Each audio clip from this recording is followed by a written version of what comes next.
Porque no hay ideas sin consecuencias ni verdades absolutas. Para conocer es necesario preguntar, preguntarnos y preguntar. Por eso me da mucho gusto que esté con nosotros la escritora Socorro Venegas, que es, además de escritora, es una editora notable en varios sellos, algunos del área pública, y en este sentido, ella ha impulsado una acción realmente que llama mucho la atención, porque la tradición literaria mexicana, hispanoamericana, y yo me atrevo a decir que mundial, ha sido la de ningunear el trabajo de muchas mujeres, no como tema de ficciones, de poemas, sino como presencia creadora para escribir novelas, para escribir cuentos, para escribir versos. Gracias, Socorro, por estar aquí en Debate 22. Muchas gracias, Javier, por la invitación y me parece que has hecho una estupenda introducción al tema. Precisamente los proyectos en los que hemos estado trabajando en la UNAM para revelar el enorme trabajo de creadoras, no solamente de la literatura, sino desde todas las disciplinas artísticas, pues ha tenido que ver con esto que decías al principio. Hay que preguntar para saber, para conocerlas. Hay mucho que ir explorando y desentrañando. ¿Cómo surge este proyecto, Socorro? Realmente me llama mucho la atención. Vindictas, que es la colección de novela que creamos en la Dirección General de Publicaciones de la UNAM, como un proyecto que se extendió muy pronto a toda la Coordinación de Difusión Cultural por decisión del escritor Jorge Volpi y coordinador. Eh, Nace como un proyecto justo para revelar la escritura de las autoras latinoamericanas, porque siempre hemos pensado que es un proyecto con vocación latinoamericana, con ese alcance importante que tiene, además porque se origina en nuestra máxima casa de estudios. Entonces, aunque las primeras novelas que publicamos son de autoras mexicanas en su mayoría, también incluimos ya a argentinas, a costarricenses, de autoras ecuatorianas. Muy pronto hemos ido ampliando ese proyecto y lo que quisimos fue, eh, pues mira, trasladar la idea de que ya leímos las mejores obras literarias del siglo XX, ¿no? Es un poco como quienes quizás sienten que ya han pasado la página porque ya leyeron y ya conocieron a las mejores narradoras, las mejores cuentistas o los mejores cuentos o las mejores novelas, ¿no? Y no conocen la obra de estas escritoras que quedaron fuera del canon literario del siglo XX porque ese canon se creó, se diseñó desde una mirada heteropatriarcal y desde una concepción absolutamente machista de la literatura. Entonces, eh, tengo aquí, por ejemplo, porque este proyecto que pues tú podrás mostrar portadas de las novelas en el programa, pero también aquí tengo un material de lectura de esta colección emblemática que hacemos en la UNAM y donde acabamos de crear una nueva serie que se llama Vindictas Poetas Latinoamericanas. La introducción, como siempre, se la pedimos a una escritora joven para que ponga en contexto la obra de una ancestra o de una madre literaria. En este caso, este material de lectura está dedicado a Laíde Popa. Y en su introducción, Elisa Díaz Castelo, la joven poeta que nos presenta la obra y la vida de Alaíde Fopa, en su introducción, Elisa nos dice que ella estudió letras inglesas 4 años y que en esos 4 años realmente solo leyeron a dos poetas, a dos mujeres poetas, y que no las leyeron a profundidad. Eso te dice muchísimo de lo que tenemos nosotros en nuestra experiencia literaria como lo representativo de la literatura que escriben las mujeres. Hay una enorme ausencia, una carencia, que como lectores eso se traduce en que estamos inacabados. Me llama mucho la atención lo que comentas porque dices, no podemos pasar la hoja del siglo XX diciendo ya tenemos a las escritoras más representativas. Nos estás diciendo también que se publicaron esas escritoras, pero también se dejaron de lado otras que quizá fueron mejores o siguen siendo mejores que muchos escritores que pasaron o trascendieron el siglo XX y están todavía entre nosotros.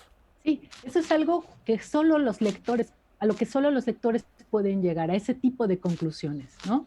Pero ahora ya podemos con cierta perspectiva por lo menos decir cómo fue posible que en el siglo pasado existiera un movimiento como el boom latinoamericano y que solo contemplara la obra de hombres. Al mismo tiempo, en esa misma época estaban escribiendo Elena Garro, estaba Clarice Lispector, por ejemplo. Entonces, ¿por qué, por qué fue tan normal? ¿Por qué fue considerado tan absolutamente correcto que se dejara fuera a esas escritoras que son geniales y que el tiempo las ha ido colocando en el lugar que merecen? Ahora, otras no tuvieron tanta suerte, no pudieron, y esto quisiera de verdad remarcarlo, tuvieron vidas de lucha permanente, de lucha constante. Hay autoras que tuvieron que exiliarse por haber escrito lo que escribieron, por haber publicado lo que publicaron. Escritoras de las que lo menos que se decía es que estaban adelantadas a su tiempo, porque se atrevían a hablar del divorcio, se atrevían a hablar del aborto o de relaciones extramaritales, y eso ¿Como quiénes, estaba Socorro? prohibido. Pues, por ejemplo, María Virginia Estensoro, que habló del adulterio, que habló del aborto en su primer libro, y que prácticamente la sociedad eh, súper retrógrada de la época en la que ella escribió y publicó ese libro, ¿Qué la años marginó. son? Pues cuando estamos hablando de María Virginia Estensoro, estamos hablando mediados del siglo pasado, un poco antes de la mitad del siglo pasado. Tampoco es que estamos tan lejos, pero mira, lo increíble es lo que hicieron con ella, con su libro. Lo compraron para desaparecerlo, no para leerlo. Y fue tal la presión social que ella dejó de escribir. ¿Por qué no se reeditó? Yo si fuera editor y compran toda una tirada, pues vuelvo a publicar otra, ojalá y la compren. Porque se sabía la razón por la que estaba el libro desapareciendo. En realidad lo que querían era desaparecerla a ella y lo lograron. O sea, ella no volvió a publicar. Tal vez regresó a la escritura, una escritura que además evitó compartir. Y cuando tú lees el cuento de María Virginia Estensoro que incluimos en esta antología de cuentistas latinoamericanas, tú sabes que ese cuento no lo puedes leer sin leer al mismo tiempo a El Pedro Páramo de Rulfo o La Amortajada de María Luisa Bombal, porque hay conexiones importantes y cualquier estudioso de la literatura latinoamericana tendría que conocer también este texto de la boliviana María Virginia Estensoro, que es anterior a los que te acabo de mencionar. Pues no hay ideas sin consecuencias, la verdad, y me gustaría seguir la conversación. Tenemos que ir un corte y vuelvo contigo, Socorro. ¿Cómo no?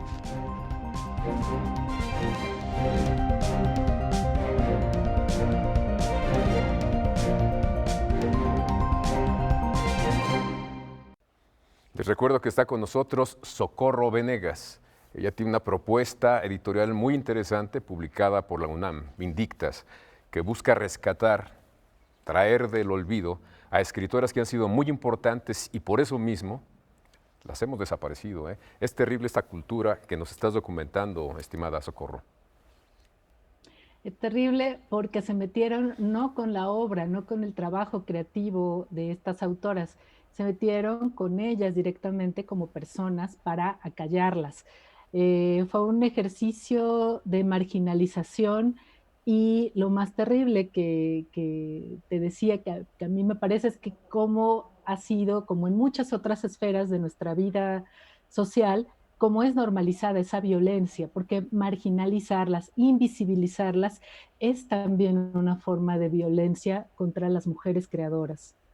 Es muy fuerte porque hay personajes como Alaide Fopa que más o menos la conocimos en México por su trabajo, por su militancia también, pero es terrible porque es un caso aislado. Hay otros casos en donde de plano, como nos estás documentando, las aislaron, las ningunearon, las violentaron también. Bueno, a la de Fopa literalmente la La desaparecieron desaparecieron. hace en 1980. Por eso publicamos también como un homenaje a ella este material de lectura y para recordar su voz. Ella era una feminista extraordinaria, dejó unos programas increíbles que colaboró en Radio UNAM, y como era de verdad una creadora, ¿no? Tenía esta raíz poética, una estupenda poeta, pero además era una militante, ¿no? Del feminismo Y otro caso también que a mí me ha conmovido mucho ha sido el de autoras como María Luisa La China Mendoza, de quien publicamos esta novela de Ausencia, Ujú. y una autora a la que eso también pasa mucho, ¿no? Se le asigna un rol, un papel, ella es periodista y de allí no se puede salir. Ella, ¿cómo es que también va a ser escritora? ¿Cómo es que también va a ser novelista? Porque eh, entonces se le resta valor a su trabajo literario porque es capaz, está en plena capacidad y ella podía eso y mucho más, de además escribir periodismo. Entonces, es una novela increíble con una introducción de Jazmina Barrera, que esto quiero resaltar mucho, el proyecto tiene este ingrediente esencial de buscar que las autoras jóvenes, y en particular yo he invitado a autoras de la generación de los 80, una generación muy combativa, para que escriban estas introducciones y nos digan a los lectores de hoy por qué es importante seguir leyendo a estas autoras, que no las dejemos debajo de esa página que estamos pasando, pensando que ya, pues que no vale la pena conocerlas, ¿no? Entonces no Y estamos otro hablando solo de caso, sí, equilibrio, estamos hablando de autoras que tienen calidad en su propuesta literaria. sí, o sea, aquí es muy importante decir que no les estamos haciendo ningún favor. No las estamos publicando porque sean unas pobres mujeres olvidadas y porque pobrecitas no publicaron o pobrecitas no las leyeron. No, o sea, tienen una voz y un valor en su trabajo como escritoras, el valor literario de su obra es la razón por la que estamos publicándolas. Entonces, desde allí es desde donde hay que colocarnos, ¿no? El mirador para verlas es esperar literatura como lo esperamos de cualquier otro, o sea, nunca cuestionamos, nunca decimos la literatura masculina del siglo XX, ¿verdad? Tampoco tendríamos por qué decir la literatura femenina del siglo XX. Esperemos apuestas literarias que de verdad, como tú en algún momento lo sugerías, puedes encontrar aquí más capacidad y voluntad de riesgo que en la obra de otros autores quizá más conocidos, ¿no? No nos debe sorprender eso. No nos debe sorprender porque los mecanismos, porque los medios de difusión, los medios de publicación, la crítica toda ha estado velada por esta mirada machista. Entonces, es ahora que tenemos que empezar a cambiar eso. Tenemos que cambiarlo en las aulas. Nosotros pensamos en la UNAM que no basta con publicarlas, por eso organizamos seminarios, conferencias. Muy pronto vamos a estar en el Colegio Nacional organizando un ciclo de cuentistas, estudiosas del cuento y escritoras del cuento latinoamericano para seguir la reflexión, para que llegue a varios espacios pues de la sociedad, de los lectores, y vayan llegando a estas obras. También quisiera decirte cómo se transformó y de dónde viene el nombre de la colección. Vindictas es una palabra muy generosa porque en su raíz admite tanto la noción de la venganza, que por supuesto hay algo de eso en este proyecto editorial, Claro. quizá no tanto una venganza contra el género masculino, sino contra el olvido, contra el silenciamiento, contra la marginalización a la que han llevado a estas autoras. Pero muy pronto también recibimos textos, como te decía, con una voluntad de riesgo, donde las autoras no se preocupaban tanto por mantenerse en los límites del género, del cuento o de la novela, ¿no? Escribían libros tan orgánicos y al mismo tiempo poéticos y sorprendentes que se vuelve difícil saber dónde los vamos a colocar. Vimos que el género no era solo novela y por eso ampliamos y ahora es Vindictas, novela y memoria. Y, por ejemplo, te muestro esta primicia, viene muy pronto, El diario del dolor de María Luisa Puga, un libro Wow. precioso que además ella escribió con mucha generosidad pensando en que lo leyeran enfermos terminales que pasaron por una situación como la que ella atravesó, una enfermedad terrible. Es una autora injustamente olvidada, ¿eh? Es muy buena, muchos tuvimos oportunidad de leerla en su tiempo y sí, sí, no deja de sorprendernos que de repente desapareció del mapa, dejó de ser novedad. Te quería preguntar, Así es. Socorro, ¿hay nuevos lenguajes en este rescate de autoras que han permanecido, digamos, silenciadas durante medio siglo, si tú quieres? Si hay hay un diferente manejo de los temas literarios, de las situaciones. O Lo comparándolo que, con lo que claro, vimos o lo que hemos visto. mm, lo que yo te diría es que encuentras de una manera muy auténtica el mundo de una mujer porque lo escriben ellas mismas. Y eso me parece que es una cosa muy importante que hay que observar en en las obras de estas escritoras, que muchas veces hemos escuchado y la mayoría de las veces hemos conocido sobre el mundo de las mujeres, el cuerpo de las mujeres. O sea, tú imagínate, si cotidianamente vemos mesas, por ejemplo, que me mandaron el otro día una foto de una mesa donde había 5 señores para hablar de la lactancia materna. 5 señores, ni una mujer. Pues eso también ha pasado en la literatura, ¿no? Traducen el mundo de las mujeres, escriben del cuerpo de las mujeres, de lo que ellas sienten, y no es que lo hagan mal. Cualquier autor, por supuesto, que tiene derecho a escribir de lo que necesite y buscar traducir una experiencia humana como lo quiera y como pueda. Pero aquí encontramos a las mujeres contándonos sobre su mundo, sobre sus historias, sobre su dolor de primera mano. Entonces yo sí creo que encuentras rasgos de una autenticidad, de una poesía que son verdaderamente únicas, ¿no? Y ya que dije la palabra, la única, es esta novela que también está por publicarse, ya está publicada, estamos por distribuirla, por mandarla a todos lados. La única, una novela de Guadalupe Marín, este personaje extraordinario de la cultura mexicana del siglo pasado, y a quien hemos conocido por las razones equivocadas, porque estuvo casada con Diego Diego Rivera, con Rivera. Jorge Cuesta, eh, y es lo mismo que le pasó a María Luisa Elío, la escritora española exiliada en México. Es conocida porque García Márquez le dedica, es una de las dos personas a las que dedica Cien años de soledad.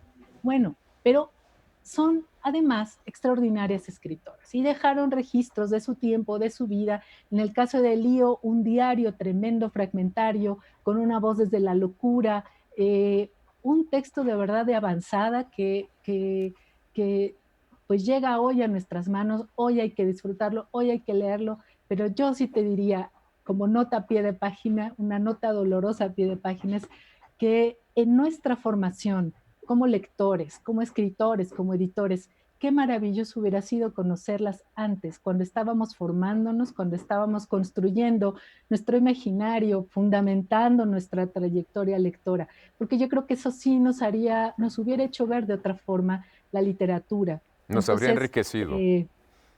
muchísimo. Tenemos Y que ir a un seríamos corte, lectores Socorro, más y volvemos completos. contigo en este último tramo de la conversación.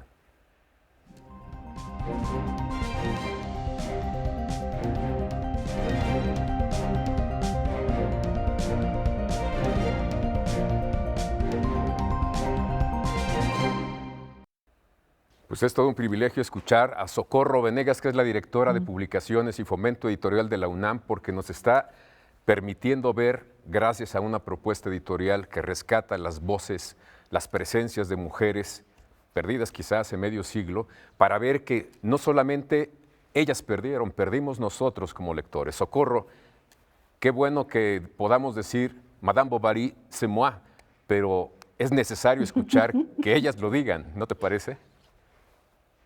Sí, que realmente cuando escuchamos Yo soy Madame Bovary, sea Madame Bovary quien lo diga, porque ahí yo creo que habría un cambio radical en la forma en que esa historia se cuenta, ¿no? Eh, y bueno, también, como te decía, el nombre de la colección, que tiene que ver con esta venganza contra el olvido, también tiene una acepción que tiene que ver con proteger y resguardar. Y eso es algo en lo que nos hemos querido concentrar mucho. Y, y desde allí el proyecto de Vindictas ha sido realmente colectivo, de sumar. Y creo que es la única forma de reivindicar verdaderamente. Hemos hecho una red desde la UNAM, hemos hecho una red de escritoras, de académicas, de investigadoras, de todas las generaciones, buscando a estas autoras, buscando a estas madres literarias para que sean conocidas, para que sean leídas. En esta búsqueda, en esta exploración, por ejemplo, pues llegamos a encontrar los libros que buscamos en las librerías de viejo, ¿no? Claro. En las secciones de libros raros en las bibliotecas. Esos no son los espacios naturales de estas autoras. Eso es algo que quiero decir, ¿no? Son obras de una enorme actualidad, que nos siguen interpelando, que además tienen la riqueza enorme del español desde toda nuestra geografía. Entonces, leer a Gilma Holtz de República Dominicana, a la uruguaya Armonía Somers, a Tununa Mercado de Argentina, próximamente a Dulce María Loinaz de Cuba, y escuchar y sentir todos estos registros de nuestro idioma, es de veras una fiesta, junto con las visiones que ellas han tenido, que tuvieron en su momento de la vida, de la literatura, de eh, textos como en esta antología de la que hablábamos, textos que hablan sobre el parto, por ejemplo. Una de las historias describe ese momento tremendo y yo no había leído una cosa como esa en la literatura latinoamericana.